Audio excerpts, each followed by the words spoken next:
టాలీవుడ్లో one of the beautiful couple Varun Sandesh, Ritika share అని చెప్పవచ్చు. వీరిద్దరు సినిమాలతో పాటు తెలుగులో ప్రసారమయ్యే రియాలిటీ షో బిగ్ బాస్ 3వ సీజన్లోనూ పాల్గొని తెలుగు ప్రేక్షకులకు దగ్గరయ్యారు. ఇక రితికా యూట్యూబర్గా మారి సరికొత్త జర్నీని స్టార్ట్ చేశారు.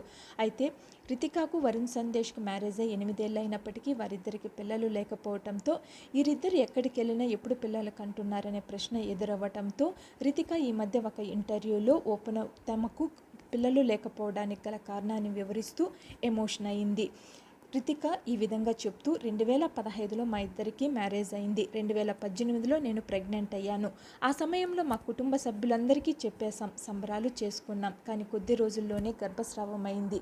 ఆ తర్వాత నేను ఇండియాకు వచ్చేసాను. ఇక్కడికి వచ్చాక 2 నెలలు పీరియడ్స్ రాకపోవడంతో మరొకసారి హాస్పిటల్కి వెళ్తే ప్రెగ్నెంట్ అని డాక్టర్ చెప్పారు. అప్పుడు నేను షాక్ అయ్యాను. కొద్ది రోజుల క్రితమే గర్భస్రావం అయిన విషయాన్ని చెప్పాను. అప్పుడు డాక్టర్ స్కానింగ్ చేయడంతో బేబీ చిన్న ముక్క లోపలే ఉండిపోయిందని చెప్పారు. మరోసారి అబార్షన్ చేసి గర్భసంచి అంతా క్లీన్ చేశారని రితిక ఎమోషనల్ అయ్యింది. దేవుడు కరుణిస్తే పిల్లలు వద్దనుకునే వాళ్ళు ఎవరుంటారని ఆమె చెప్పింది. నిజంగానే తమ జీవితంలోకి ఆ క్షణం వస్తే అందరికీ తప్పకుండా చెప్తానని రితిక ఎమోషన్ అయింది.